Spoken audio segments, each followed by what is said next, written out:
Hello friends, welcome to my channel study Yogi. हमारी मुलाकात बार बार होगी। तो दोस्तों, आज मैं आपके लिए लेकर आया हूँ इंटरनेट टॉपिक से रिलेटेड कुछ प्रश्न जो कि परीक्षा की दृष्टि से बहुत ही महत्वपूर्ण होने वाले हैं। तो दोस्तों, हमारे साथ लास्ट तक बने रहिए इस वीडियो में और इस वीडियो को ज़्यादा से ज़्यादा शेयर करिए और लाइक करिए और कमेंट करिए और इस चैनल को सब्सक्राइब कर लीजिए। तो दोस्तों, हमारे साथ लास्ट तक बने रहिएगा और हम इस सेशन को स्टार्ट करते हैं।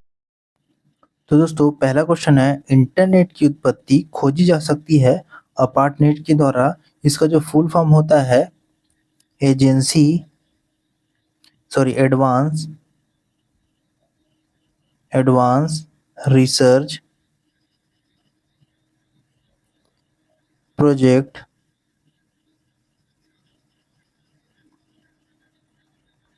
एजेंसी नेट है।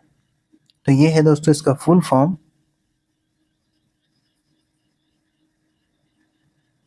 अगला क्वेश्चन है हमारा, इंटरनेट क्या है?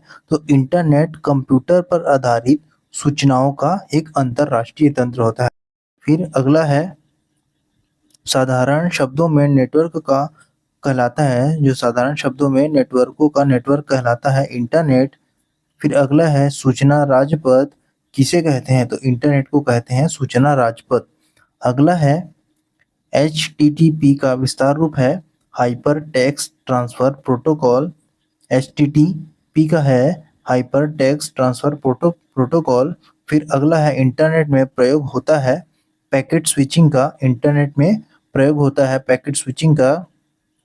अगला है, एफटीपी से क्या तात्पर्य है? तो फाइल ट्रांसफर प्रोटोकॉल। इंटरनेट में आईपी का अर्थ है इंटरनेट प्रोटोकॉल। फिर अगला है दोस्तों, दो या दो से अधिक कंप्यूटरों के बीच सूचनाओं के संप्रेषण करने का ऐसा समझौता जो यह बताता है कि संप्रेषण कैसे किया जाए, क्या कहलाता है? प्रोटोकॉल। फिर अगला है,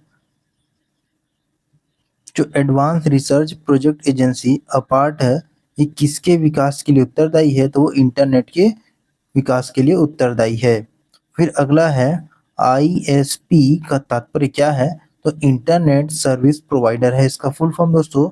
फिर है, एक गठन जो व्यक्तियों और संस्थाओं को इंटरनेट से जुड़ने और अन्य संबंधित सेवाओं को एक्सेस करने की सुविधा प्रदान करता है, तो इसे कहते हैं आईएसपी। इसका फुल फॉर्म होता है इंटरनेट सर्विस प्रोवाइडर, जो कि व्यक्तियों और संस्थाओं को इंटरनेट से जुड़ने और उससे संबंधित सेवाओं का लाभ उठाने के लिए एक्सेस कराता है।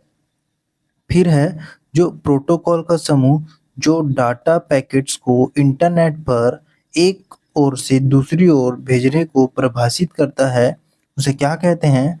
टीसीपी या आईपी कहते हैं। फिर अगला है, किस प्रोटोकॉल वर्ल्ड वाइड वेब पर ट्रांसफर किया जा सकता है? तो ये है एचटीटीपी। क्या कह रहा है दोस्तों? कि इस प्रोटोकॉल द्वारा वर्ल्ड वाइड वेब पर डाटा को ट्रांसफर किया जा सकता है, तो वो है एचटीटीपी के द्वारा, हाइपर टेक्स्ट के द्वारा हम वर्ल्ड वाइड वेब में डाटा को ट्रांसफर कर सकते हैं।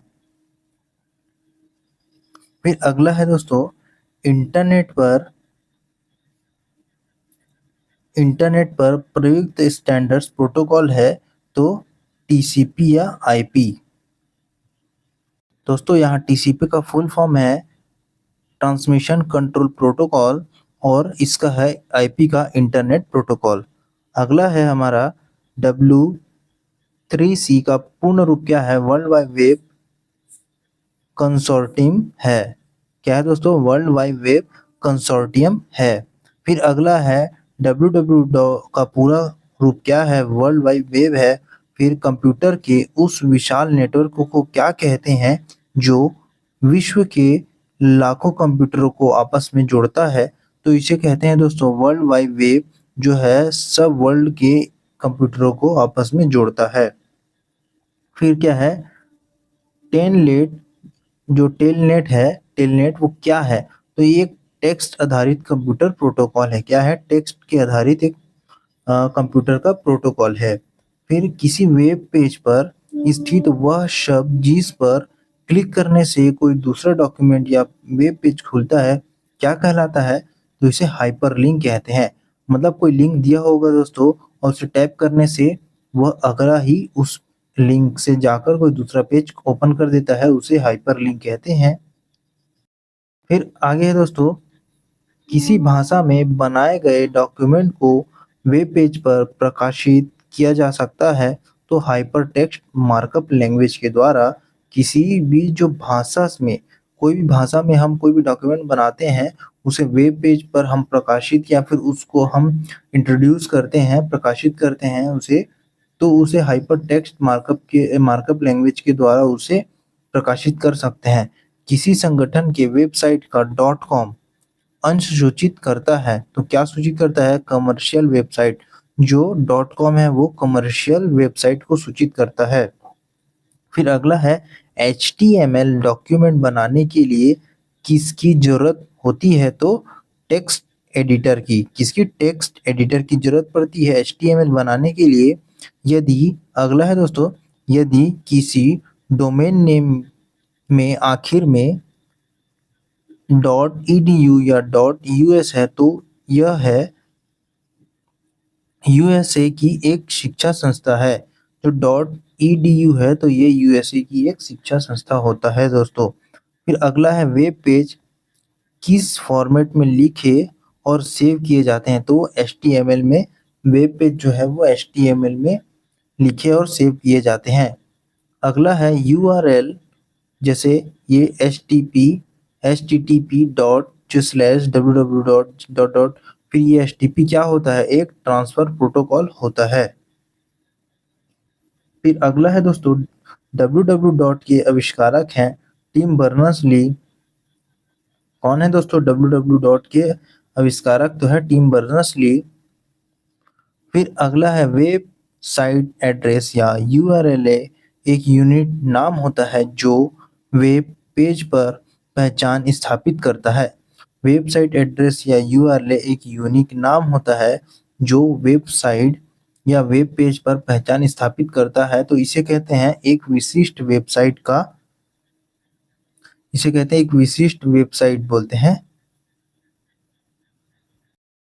अगला है दोस्तों, वेबसाइट एड्रेस या यूआरएल एक यूनिक नाम होता है जो वेब पेज पर पहचान स्थापित करता है। तो ये क्या है दोस्तों? तो ये एक विशिष्ट वेबसाइट का, जो एक विशिष्ट वेबसाइट होता है उसका एक हाइपर मतलब एक लिंक होता है दोस्तों, या फिर उसका एक डोमेन होता है जो यूआरएल के द्वारा, जिसमें कोई भी स्पेस नहीं होता, ये डायरेक्ट डॉट के द्वारा, कोलन के द्वारा ये इसे लिखा जाता है। अगला है दोस्तों, एचटीएमएल का प्रयोग कर बनाए गए डॉक्यूमेंट का लाभ है, तो उस डॉक्यूमेंट के सभी ब्राउज़र द्वारा डिस्प्ले किया जा सकता है। मतलब एचटीएमएल के द्वारा हम जो भी डॉक्यूमेंट बनाएँगे तो उसको हम सभी ब्राउज़र द्वारा उसे यूज़ कर सकते हैं, देख सकते हैं। फिर अगला है, इंटरनेट पर प्रत्येक डिवाइस के लिए यूनिक होता है तथा उस पर डिवाइस की पहचान करना या उसकी जो पहचान करता है, जैसे गली का पता, घर का पहचान, तो इसको आईपी एड्रेस कहते हैं। मतलब इंटरनेट में डिवाइस जब यूज़ करते हैं, तो हर एक इंटरनेट डिवाइस और कंप्यूटर को एक आईपी एड्रेस मिलता है, जिससे कि उसकी गतिविधियों का पता लगाया जा सकता है। फिर अगला है दोस्तों, एचटीएमएल का पूरा नाम है hypertext makeup language. Hypertext makeup language इसका फुल फॉर्म है दोस्तों। फिर अगला है, सभी वेबसाइट तथा वेब पेज जो अपने एक समय अवधि में देखे होते हैं, उसकी जानकारी मिल पाती है। तो किसमें दोस्तों? हिस्ट्री लिस्ट में मिलता है। जो हम कोई भी हम सर्च किए हैं, जो भी हम कोई भी उसमें यूज़ किए हैं किसी भी साइट पे जाके, तो उसका जो हम में तो जो भी हम प्रयोग करते हैं इंटरनेट में, तो उसका जो हिस्ट्री के पेज में जाके वो सेव हो जाता है, जिससे कि हम डायरेक्ट उस पेज पे जा सकते हैं, तो उसे हिस्ट्री कहते हैं। तो अगला है दोस्तों, शिक्षा संस्थान अपने वेबसाइट के डोमेन नेम में इसका प्रयोग करेगा। शिक्षा संस्थान अपने वेबसाइट के डोमेन नेम में इसका प्रयोग करता है तो जो शिक्षा संस्था है वो .edu का प्रयोग करता है। तो ब्राउज़र है इंटरनेट पर वेब सर्च करने वाला सॉफ्टवेयर। जो ब्राउज़र है एक सर्च ब्राउज़र है एक इंटरनेट सर्च करने वाला एक सॉफ्टवेयर होता है। तो दोस्तों हमारे साथ लास्ट तक बने रहिएगा और इस वीडियो को ज़्यादा से ज़्यादा शेयर करिएगा। इंटरनेट रिसोर्स की लोकेशन से कनेक्ट करने के लिए ब्राउज़र इसका प्रयोग करेगा तो यूआरएल जो है यूनिफ़ॉर्म रिसोर्स सिलेक्टर है इसका फुल फॉर्म है जो कि लोकेशन से कनेक्ट करने के लिए ब्राउज़र का प्रयोग करता है। मतलब कि जो यूआरएल होता है वो एक लिंक होता है दोस्तों। उसे हम कॉपी करके किसी भी ब्राउज़र सर्च इंजन में सर्च करेंगे तो हम उस जिस पेज का लिंक होता है उस पेज में हम डायरेक्ट जा सकते हैं। फिर अगला है दोस्तों वेब सर्वर पर किसी वेबसाइट को देखने के लिए उपयोगकर्ता जो क्लाइंट है वो भेजता है तो रिक्वेस्ट भेजता है। तो जैसे मुझे किसी सर्वर से जुड़ना है तो मुझे उस सर्वर में एक रिक्वेस्ट भेजना पड़ेगा और मुझे सामने वाला जो एक्सेप्ट करेगा फिर मैं उस सर्वर का उपयोग कर सकता हूँ। फिर अगला है प्रॉफिट बिजनेस लाभ वाले जो व्यवसाय हैं उस एक के लिए किस प्रकार के डोमेन का प्रयोग किया जाता है तो वो डॉट कॉम के प्रयोग किया जाता है। तो जो विंडो एक्सप्लोजर है तो विंडो एक्सप्लोजर क्या है एक वेब ब्राउज़र है। क्या है दोस्तों विंडो एक्सप्लोजर एक वेब ब्राउज़र है। फिर अगला है जो सामान्यतः वेब एड्रेस स्थित होता है सामान्यतः वेब एड्रेस स्थित होता है यूआरएल में। ये एक एड्रेस होता है दोस्तों यूआरएल है किसी भी पेज का साइट का। किसी वेब पेज को रिलोड करने के लिए कमांड है रिफ्रेश का। यह विशिष्ट रूप से किसी वेबसाइट या वेब पेज की पहचान करता है तो यूआरएल मतलब यूआरएल जो होता है वो किसी भी विशिष्ट पेज या साइट की एक पहचान करता है कि वह किस पेज का है क्या किस वेब ब्राउज़र का है सब का अलग-अलग यूआरएल होता है। अगला है किसी वेबसाइट पर सूचना को देखने के लिए प्रयोग किया जाने वाला प्रोग्राम है वेब ब्राउज़र। मतलब एक सूचना कोई भी हम न्यूज़ को देख रहे हैं या कोई भी सर्च इंजन में हम यूज़ कर रहे हैं तो वो वेब ब्राउज़र होता है। फिर अगला है यूआरएल है वर्ल्ड वाइड वेब पर किसी विशेष पेज या डॉक्यूमेंट का एड्रेस। अभी तो मैंने बताया दोस्तों तो जो यूआरएल होता है वो कोई भी साइट पर कोई भी वेब पेज पर उसका एक एड्रेस होता है जो उसकी लोकेशन को बताता है। वेब पेज पर इंफॉर्मेशन लोकेट करने के लिए यूज़र की सहायता करने वाले विशेषकृत प्रोग्राम को कहते हैं सर्च इंजन। हम वेब वेब ब्राउज़र में हम कोई भी इंफॉर्मेशन को लोकेट कर रहे हैं कि यह किस जगह का पेज है, डॉक्यूमेंट है, तो हम उसे सर्च इंजन से ही सर्च करके पता कर सकते हैं। फिर इंटरनेट में डीएनएस का पूरा नाम है तो डोमेन नेम सिस्टम। फिर अगला है यह सर्च इंजन जो इंफॉर्मेशन के लिए कई सर्च इंजनों को लगातार रिक्वेस्ट भेजता है और रिजल्ट को कंपाइल करता है तो वो है मेटा सर्च इंजन। अब इसका एक बताता हूँ दोस्तों जब हम इस सर्च इंजन होता है गूगल जिसमें हम सर्च करते हैं कोई भी साइट को कोई भी पेज को तो दोस्तों वो पूरे वर्ल्ड के इंटरनेट से जुड़ा होता है और जब हम कोई भी साइट डालते हैं कोई भी एड्रेस डालते हैं उसमें तो उसे पूरे वर्ल्ड के इंटरनेट से खोजता है और सब जगह वो रिक्वेस्ट भेजता है जिससे कि वो हमें उसके जो हमारे द्वारा सर्च किए गया एड्रेस है उसे तुरंत दिखा देता है। तो यही यहाँ बोल रहा है कि उसे क्या बोलते हैं मेटा सर्च इंजन कहते हैं। फिर अगला है डीएचसीपी का प्रयोग किया जाता है डीएचसीपी का प्रयोग किया जाता है उपकरण में स्वतः आईपी एड्रेस उपलब्ध कराने के लिए। जो डीएचसीपी है उसका प्रयोग किया जाता है उपकरण में स्वतः आईपी एड्रेस उपलब्ध कराने के लिए। फिर यूआरएल का विस्तारित रूप है यूनिफॉर्म रिसोर्स लेक्टर। फिर अगला है internet explorer Mozilla Firefox Google Chrome opera आदि उदाहरण है वेब ब्राउज़र के। फिर अगला है दोस्तों, ग्राफिकल यूजर इंटरफेस का प्रयोग करते हुए वेब पेज और इंटरनेट को एक्सेस करने की सुविधा प्रदान करता है तो इंटरनेट ब्राउज़र। तो बोल रहे हैं जो भी ग्राफिकल यूजर है इंटरफेस, मतलब जो हम यूज़ करते हैं, कोई भी ग्राफिक यूज़ कर रहे हैं, कोई भी साइट यूज़ कर रहे हैं और कोई भी एक वेब पेज है, उसका एक लिंक होता है, उसे हम यूज़ किस में करते हैं, साइट जो हम सर्च इंजन जिसके अंदर होता है, वो हमें कौन सा यूज़ करते हैं, हम इंटरनेट ब्राउज़र के द्वारा यूज़ करते हैं। जो किसी भी पेज का हम एक्सेस पा सकते हैं उस ऐप से। ऐप होता है, साइट होता है, जो भी ये अलग-अलग माध्यम से यूज़ कर सकते हैं।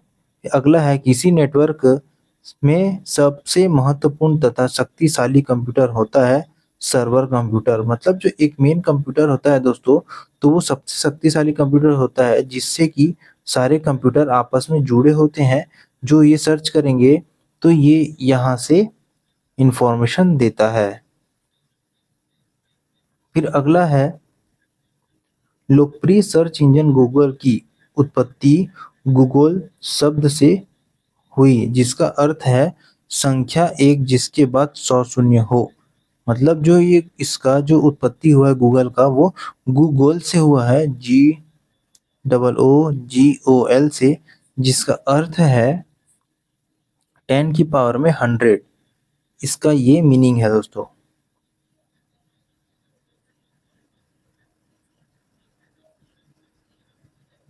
फिर अगला है, किसी फाइल का इंटरनेट से जुड़े एक कंप्यूटर से कंप्यूटरी कंप्यूटर तक स्थानांतरण कहलाता है। मतलब किसी फाइल का इंटरनेट से जुड़े एक कंप्यूटर से दूसरे कंप्यूटर तक स्थानांतरण कहलाता है डाउनलोडिंग।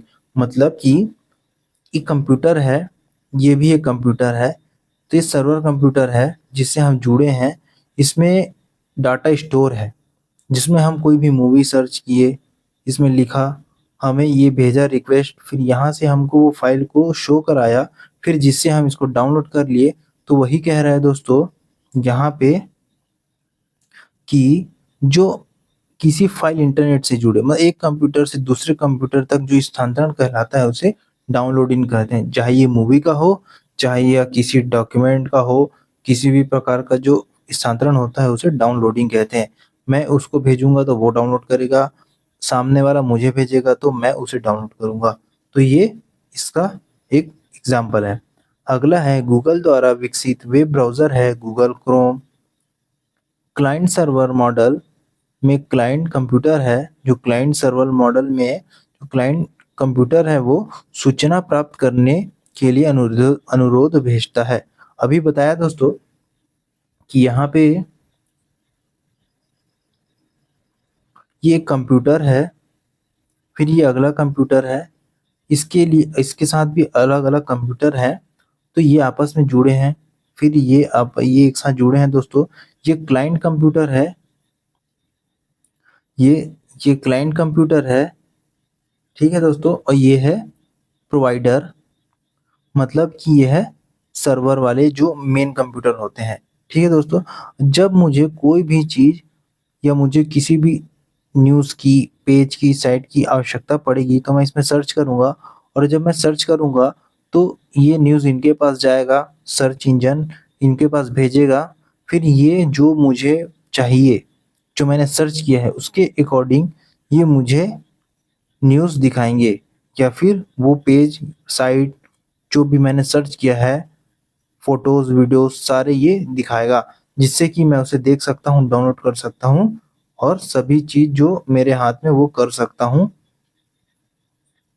फिर अगला है, वर्ल्ड वाइड वेब में ब्राउज़र है एक एप्लीकेशन सॉफ्टवेयर प्रोग्राम।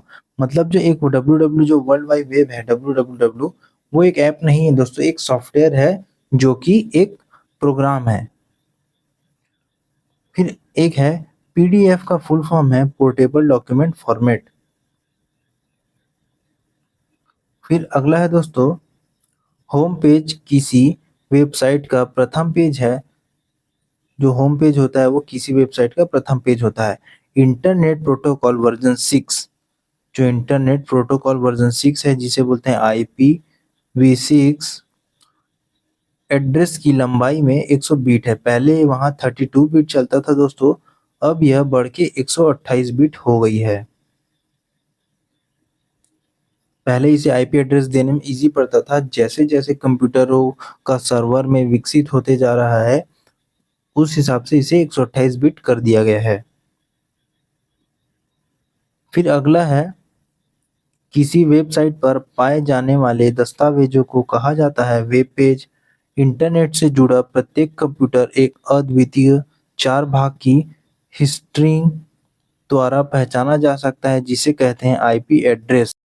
इसमें कह रहा है दोस्तों, इंटरनेट से जुड़ा प्रत्येक कंप्यूटर एक अद्वितीय 4 भाग स्ट्रिंग द्वारा पहचाना जा सकता है। मतलब कि इसमें एक नंबर होता है जो 1, 2, 3, 4, फिर यहाँ डॉट होता है, फिर ABC23 डॉट XYZ ऐसा करके एक हमको आईपी एड्रेस मिलता है जिसके थ्रू हम पहचान सकते हैं कि ये नेटवर्क किस जगह से आ रहा है और ये कंप्यूटर सिस्टम किस जगह से ऑपरेट हो रहा है। तो इसे हम उस माध्यम से आईपी एड्रेस के माध्यम से हम पहचान सकते हैं। फिर अगला है, इंटरनेट द्वारा सर्वर से कंप्यूटरों पर सूचना प्राप्त करने की प्रक्रिया कहलाती है डाउनलोड। अभी मैंने आपको बताया था।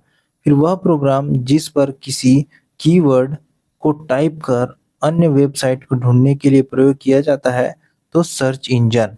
मतलब कि इंजन है, मतलब एक गूगल है, एक साइट है, उसमें हम सर्च मारते हैं जिससे कि हमें कुछ भी, हमें न्यूज़ की जानकारी जो भी हमें अपने अनुसार जो सर्च करना है वो सर्च इंजन में सर्च करते हैं।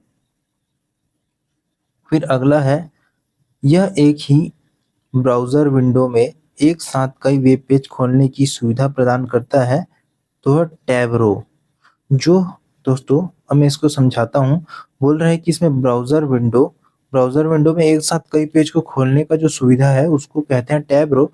जैसे ये एक मान के चलो कि ये डिस्प्ले आपका सिस्टम है, तो ये एक ऐसे ऊपर में जब ये नीचे सर्च करते हैं दोस्तों, तो यहाँ पे हम क्लिक करते हैं तो यहाँ पे एक पेज खुल जाता है जो फर्स्ट पेज है। फिर हम इस पेज में सर्च करते हैं, फिर हमें नेक्स्ट पेज करना था, प्लस होता है, उसको दबाने से फिर एक पेज खुलता है, फिर प्लस होता है, फिर दबा, तो ऐसे ही हम मल्टी पेज एक साथ यूज कर सकते हैं। तो इसे ही कहा है कि टैब रो के द्वारा हमें सुविधा प्रदान होती है। फिर अगला है, इंटरनेट है विभिन्न नेटवर्कों का एक विशाल समूह। इंटरनेट क्या होता है? विभिन्न नेटवर्कों का एक विशाल समूह होता है। फिर एक सॉफ्टवेयर जो यूजर को इंटरनेट सर्फ करने देता है, क्या कहलाता है? Search engine. इंटरनेट से संबंधित होस्ट शब्द है वह कंप्यूटर जो इंटरनेट से जुड़ा है। जो होस्ट है वो क्या है? जो मेन कंप्यूटर होता है उसे होस्ट कहते हैं। फिर अगला है दोस्तों, किसी वेब पेज पर जाने के लिए उस वेब पेज का यूआरएल टाइप करते हैं तो ब्राउज़र के एड्रेस बार पर, वही जो गूगल एड्रेस बार ऊपर में होता है दोस्तों साइट पेज के ऐसे, यहाँ पे www डॉट, तो उसमें हम सर्च करते हैं। एक वेबसाइट का कलेक्शन है वेब पेज का, जो एक वेब पेज का जो कलेक्शन होता है वेबसाइट। फिर अगला है, सर्च इंजन के परिणामों की जो सूची प्रदान करता है उसे हिस्ट कहते हैं। मतलब जब हम सर्च किए हैं उसका जो परिणाम दे रहा है उसे हिट्स कहते हैं। किसी संगठन के इंट्रोडक्टरी या प्रथम मेन वेब पेज को कहते हैं होम पेज। जो किसी भी संगठन का पहला पेज होता है जो हम यूज़ करते हैं, हम इंटरनेट यूज़ करते हैं, जो गूगल पेज होता है वो पहला पेज होता है, उसे होम पेज कहते हैं। फिर अगला है, ब्राउज़र पर किसी टैब को बंद करने के लिए कीबोर्ड शॉर्टकट Ctrl+W दबाते हैं। कोई वेबसाइट एक्सेस करने पर सबसे पहले जो पेज दिखाई पड़ता है उसे होम पेज कहते हैं। एक कंप्यूटर जिससे यूजर कंप्यूटर इंटरनेट सेवा प्रदान प्राप्त करने के लिए जुड़ते हैं, क्या कहलाता है? सर्वर कहलाता है दोस्तों। कोई कंप्यूटर में जो यूजर है वो उसे इंटरनेट यूज करना है तो वो सर्वर से पहले जुड़ेगा, तो वही कह रहा है कि वो सर्वर से जुड़ता है तो उसे ही सर्वर कहते हैं।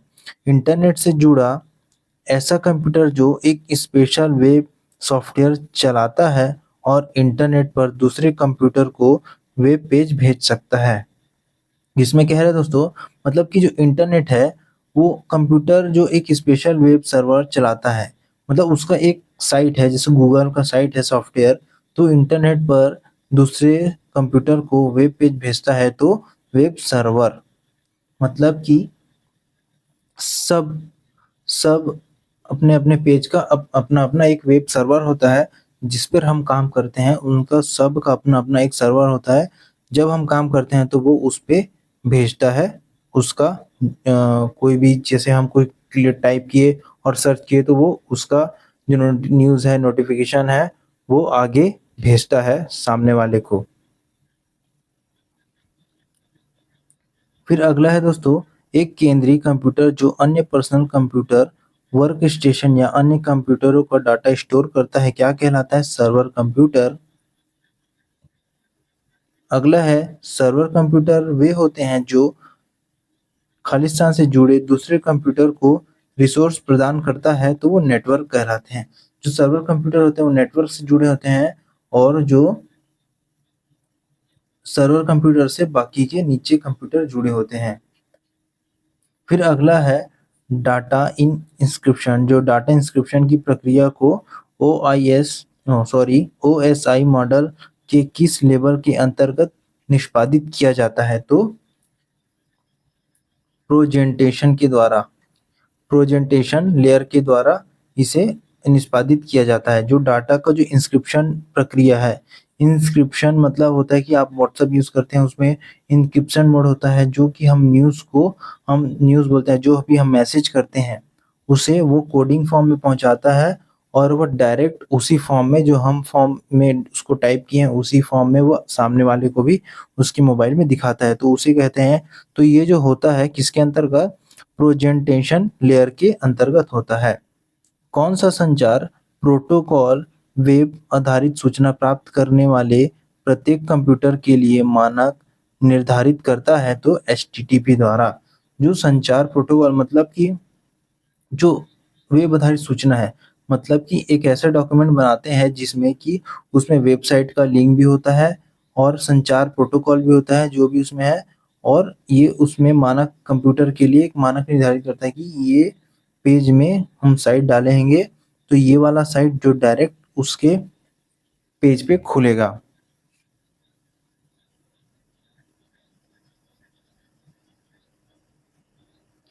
अगला है दोस्तों, अधिकांश वेबसाइट में एक मुख्य पृष्ठ होता है जो बाकी वेब पेज के लिए द्वार का काम करता है, इसे कहते हैं होम पेज। फिर अगला है, इसे वेब भी कहा जाता है जिसमें करोड़ों डॉक्यूमेंट होते हैं, तो वर्ल्ड वाइड वेब को वेब भी बोलते हैं जिसमें बहुत सारे डॉक्यूमेंट अवेलेबल होते हैं। फिर अगला है नेटवर्क का समूह जिन्हें विभिन्न संचार माध्यमों द्वारा आपस में जोड़ा जाता है, क्या कहलाता है? इंटरनेट। किसी अन्य दस्तावेज या वेब पेज जिस पर संबंधित सूचना स्थित है उ और उसे जुड़ना क्या कहलाता है? किसी वेब पेज से जुड़ना क्या कहलाता है? तो हाइपरलिंक कहलाता है। क्या बोल रहे हैं दोस्तों? एक बार आपको फिर से रिपीट कराता हूँ। किसी अन्य दस्तावेज या वेब पेज जिस पर संबंधित सूचना स्थित है या उसे जुड़ना क्या कहलाता है? हाइपरलिंक। फिर अगला है, इंटरनेट है एक अंतरराष्ट्रीय नेटवर्क जिसका प्रयोग डाटा व सूचना स्थानांतरण में किया जाता है। फिर अगला है, इससे जुड़े शब्द या चित्र पर माउस पॉइंटर को ले जाने पर उसका हाथ आकार के, मतलब उसका जो आकार है वो हाथ के आकार का हो जाता है, तो उसे हाइपरलिंक कहते हैं। मतलब कि एक लिंक होता है www dot dash dash dash, तो हम जब कर्सर को, एरो को हम इसके पास लेके जाते हैं, तो ये दोस्तों ऐसे ऐसे हाथ के आकार का हो जाता है, तो इसे बोलते हैं, ये जो लिंक होता है इसे बोलते हैं हाइपरलिंक। फिर अगला है, नेटवर्क पर एक दूसरे से संपर्क स्थापित करने के लिए कंप्यूटर उपयोग करता है प्रोटोकॉल का। फिर अगला है, सर्च इंजन अधिक सूचना देकर छोटा तथा अधिक उपयोगी सर्च रिजल्ट प्राप्त करना क्या कहलाता है? सर्च को रिफाइन करना। मतलब कि जो सर्च इंजन है वो ज़्यादा अधिक सूचना देता है और अधिक उपयोगी रिजल्ट प्राप्त कराता है, जो सर्च को रिफाइन करना कहलाता है। अब आता है दोस्तों वस्तुनिष्ठ प्रश्न। तो पहला है, विश्वव्यापी www का आविष्कार प्रवर्तक हैं बिल गेट्स, ली एन फ्योंग, एन रसल, टिम बर्नर्स-ली। तो इसके जो आंसर है टिम बर्नर्स-ली ने किया था। इसकी व्याख्या है वर्ल्ड वाइड वेब, जिसका प्रयोग इंटरनेट में किया जाता है। इसका विकास किया था टिम बर्नर्स-ली ने 1989 में। फिर अगला है, याहू, गूगल व एमएसएन है। तो एक internet site computer brand Switzerland में बनने वाली घड़ियां और शनि ग्रह के छल्ले। तो जो इंटरनेट साइट है जो याहू, गूगल, एमएसएन है, जो इसमें कुछ बताया है दोस्तों, व्याख्या किया है इसका कि याहू, गूगल तथा एमएसएन माइक्रोसॉफ्ट नेटवर्क कहते हैं इसे, नेटवर्क की एक साइट है जो सर्च इंजन का काम करती है। फिर अगला है, इंटरनेट क्या है? तो समुद्र में मछली पकड़ने का जाल, बास्केटबॉल का अंतरराष्ट्रीय स्पर्धा। फिर अगला है, रेल लाइनों में रेल के डिब्बों का हिसाब रखने वाली पद्धति। अगला है डी नंबर, कंप्यूटर पर आधारित अंतरराष्ट्रीय सूचनाओं का तंत्र। तो इसका जो राइट आंसर है दोस्तों डी, कंप्यूटर पर आधारित अंतरराष्ट्रीय सूचनाओं का तंत्र। तो इसमें व्याख्या है दोस्तों, इंटरनेट दुनिया भर में फैले कंप्यूटरों का एक विशाल नेटवर्क है जो सूचना तंत्र का निर्माण करता है। अगला है, निम्न में से कौन कंप्यूटर पद नहीं है? तो analog, binary code, chip, modem. तो जो एनालॉग है वो कंप्यूटर पद नहीं है। इसमें व्याख्या है दोस्तों, बाइनरी कोड, चिप व मॉडेम का सीधा संबंध कंप्यूटर से है। बाइनरी कोड 0 1 चिप होता है जो आईसी चिप होता है, और मॉडेम उसके अंदर जो मॉड्यूलर होते हैं। तो ये सीधा कंप्यूटर से संबंधित होता है। एनालॉग का प्रयोग कंप्यूटर में किया जाता है, पर यह शब्द पूर्णतः कंप्यूटर से जुड़ा नहीं है। अगला है 5वां नंबर, कोई वेबसाइट एक्सेस करने पर सबसे पहले जो पेज दिखाई देता है उसे क्या बोलते हैं दोस्तों? उसे होम पेज कहते हैं। तो इसे कुछ व्याख्या है दोस्तों, प्रत्येक वेबसाइट का प्रथम पृष्ठ होम पेज कहलाता है। वेबसाइट को खोलने पर सबसे पहले होम पेज दिखाई देता है, जो अंदर स्थित सूचनाओं की सूची प्रदान करता है। फिर अगला है दोस्तों छठा, साधारण शब्दों में नेटवर्कों का नेटवर्क कहलाता है। तो एक्स्ट्रानेट, इंट्रानेट, वेबनेट, इंटरनेट। तो इसका जो राइट आंसर है इंटरनेट। सातवां है, किसी संगठन के वेबसाइट का .com अनुसूचित करता है तो वो उसके कमर्शियल को सूचित करता है। फिर अगला है, इसमें कौन सा सर्च इंजन नहीं है?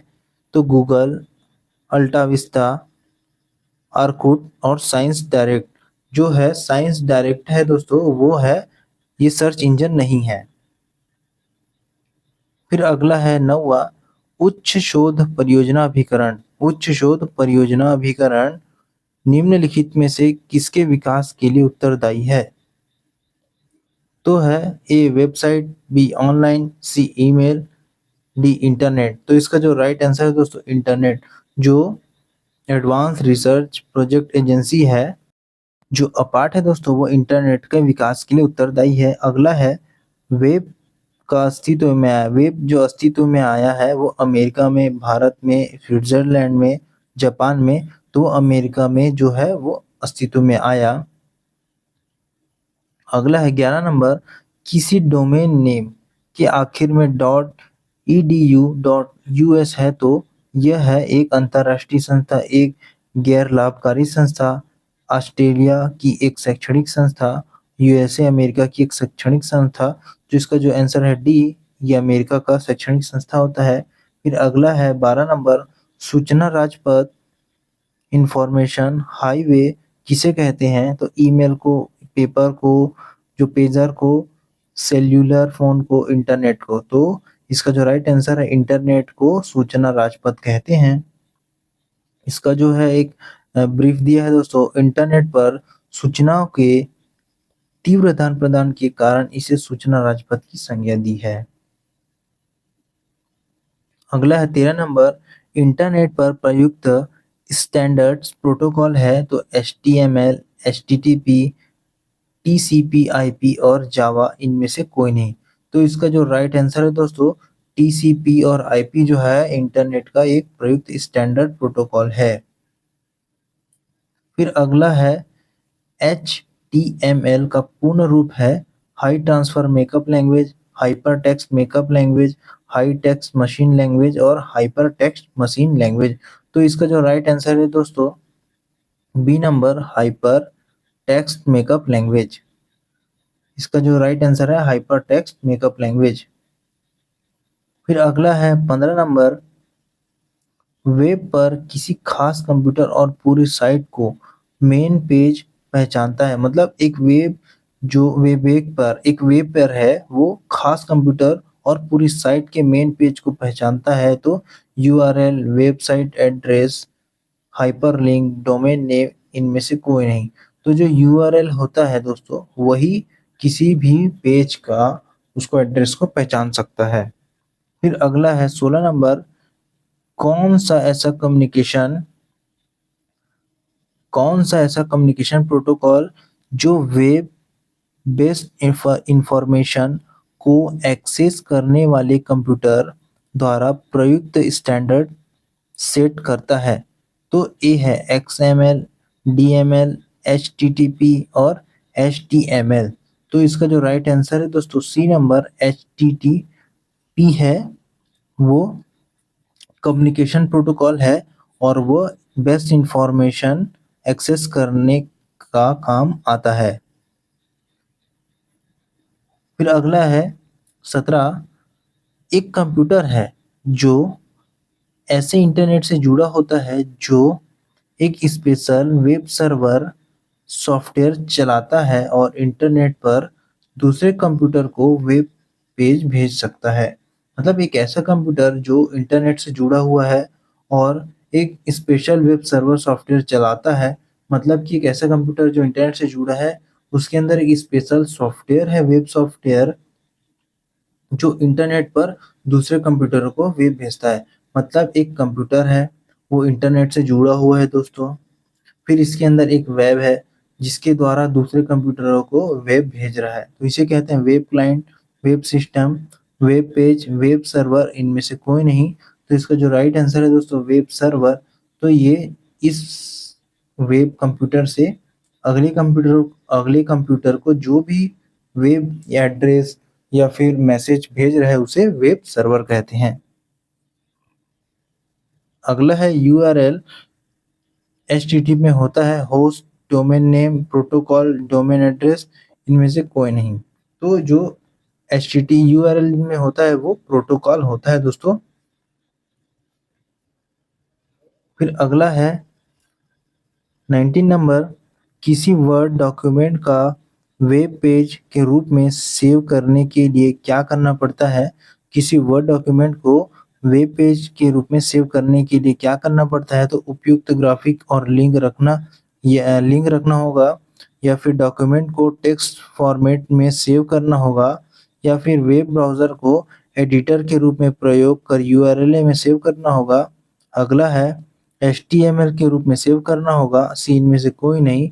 तो जो है किसी भी डॉक्यूमेंट को वेब पेज के रूप में सेव करने के लिए, कोई भी डॉक्यूमेंट को वेब पेज के रूप में सेव करने के लिए HTML का यूज करना होगा। फिर अगला है 20वां नंबर, सभी वेबसाइट तथा वेब पेज जो अपने एक समय अवधि में देखे हुए जानकारी मिल जाती है तो स्टेटस बार में, टास्क में, हिस्ट्री लिस्ट में, टूल बार में और इनमें से कोई नहीं। तो हिस्ट्री लिस्ट में जो भी हम देखे होते हैं 1 घंटा, 2 घंटा या 1 दिन के अंतराल में, तो वो सारे जो भी मैसेज है, सर्च किया हुआ आइटम है, वो हिस्ट्री लिस्ट में मिल जाता है। अगला है 21वां नंबर, ब्राउज़र है एक लैन ये है जो लैन में कंप्यूटर का पता लगाने वाला सॉफ्टवेयर, लैन में कंप्यूटर को लॉग करने वाला सॉफ्टवेयर, इंटरनेट पर वेब सर्च करने वाला सॉफ्टवेयर उपयुक्त में से कोई नहीं। तो जो इंटरनेट पर सर्च करने के लिए हम यूज़ करते हैं ब्राउज़र का। फिर अगला है 22 नंबर, इंटरनेट पर सर्वर से अपने कंप्यूटर पर सूचना प्राप्त करने के लिए जो प्रोसेस को क्या कहते हैं? जो हम इंटरनेट पर एक सर्वर से अपने कंप्यूटर पर जो सूचना प्राप्त करना चाहते हैं उसको क्या कहते हैं? उस प्रोसेस को तो ए पुलिंग, पुशिंग, डाउनलोडिंग और डी है ट्रांसफरिंग। तो इनमें से कोई नहीं। अगला तो इसका जो राइट आंसर है दोस्तों, डाउनलोडिंग कहेंगे। जो हम कोई भी दूसरे कंप्यूटर को मैसेज भेजते हैं इन्फॉर्मेशन, फिर वहाँ से जो इन्फॉर्मेशन आता है उसे हम डाउनलोड करेंगे तो उसे डाउनलोडिंग कहते हैं। फिर अगला है 23 नंबर, वेबसाइट एड्रेस या यूआरएल एक यूनिक नाम होता है जो वेब पेज पर एक विशिष्ट की पहचान स्थापित करता है।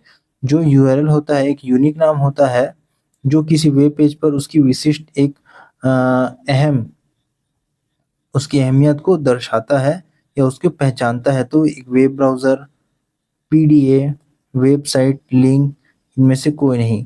तो जो है वो वेबसाइट के द्वारा उसकी यूआरएल उसका यूनिक नाम होता है जो उसकी विशिष्टता को पहचानता है, वेबसाइट। फिर अगला है 24 नंबर 24 नंबर, किसी वेब पेज को रीलोड करने हेतु बटन दबाएं तो read, reload, restore, control, refresh. तो इसका जो राइट आंसर होता है दोस्तों रिफ्रेश। क्या बोल रहा है दोस्तों यहाँ पे, जो भी कोई वेब पेज ओपन है उसको रिलोड करने के लिए जो बटन हम दबाते हैं उसे रिफ्रेश कहते हैं। फिर अगला है 25 नंबर, इंटरनेट डब्ल्यू का अर्थ है world wide web. C number. अगला है 26 नंबर, अधिकांश वेबसाइट में एक मुख्य पृष्ठ होता है जो बाकी वेब पेज के लिए डोरवे का काम करता है, इसे होम पेज कहते हैं दोस्तों। B number. डोरवे मतलब दरवाजे का काम करता है। फिर अगला क्वेश्चन दोस्तों 27, निम्नलिखित में से किसे इंटरनेट के पिता के रूप में जाना जाता है? तो ए है टिम बर्नर्स-ली, बी है रेमंड टॉमिल्सन, फिर सी है डगलस एंजलबर्ट, डी है चार्ल्स बेबेज और ई है विंडसर्फ। तो इंटरनेट का जनक विंडसर्फ को कहते हैं। अगला है 28 नंबर, डग डग गो। जो डग डग गो है वो एक क्या है? सर्च इंजन है, वेब ब्राउज़र है, वायरस है या न्यूज़ वेबसाइट है? तो जो डग डग गो है वो एक सर्च इंजन है। फिर अगला है 29 नंबर, निम्नलिखित संक्षेप रूप में कौन सा सामान्य रूप से अवांछित जंक ईमेल का वर्णन है? तो CRAM, DRAM, JAM, स्पैम। तो जो स्पैम होता है वो एक जंक ईमेल का वर्णन करता है। फिर अगला है 30 नंबर, खोज क्षमता ईमेल, समाचार, स्टॉक की कीमतें, मौसम संबंधित जानकारी, खेल और मनोरंजन जैसी सेवाएं प्रदान करती है। इसे क्या कहते हैं? Hostel, portal, article, newspaper. तो जो पोर्टल होता है वो सारी जानकारी देती है। क्या-क्या? तो वो है खोज क्षमता, मतलब कि एक साइट होता है, एक पोर्टल होता है जिसके अंदर हमें ईमेल, समाचार पत्र, स्टॉक की जानकारी, कीमतें, मौसम जानकारी जो भी हम सर्च करते हैं वो एक पोर्टल के अंदर होता है। सबके पोर्टल अलग-अलग होते हैं। अगला है 32 नंबर, वेबसाइट खोलने के बाद वेब ब्राउज़र द्वारा प्रदर्शित पहले पृष्ठ को कहा जाता है होम पेज।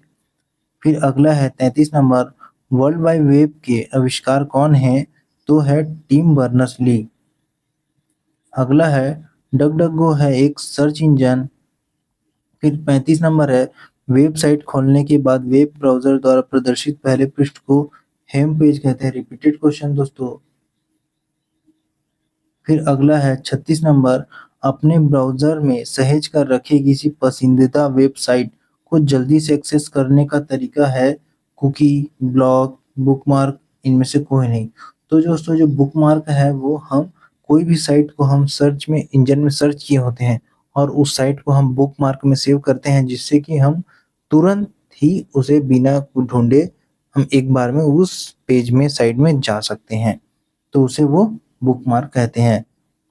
अगला है 37 नंबर, संचार प्रौद्योगिकी के संदर्भ में एलटीई लॉन्ग टर्म इवोल्यूशन, जो आप एलटी यूज़ करते हैं वही लॉन्ग टर्म इवोल्यूशन, और वोल्टी 22 ओवर, जो वोल्टी है मतलब voice over long term evolution के बीच का अंतर है।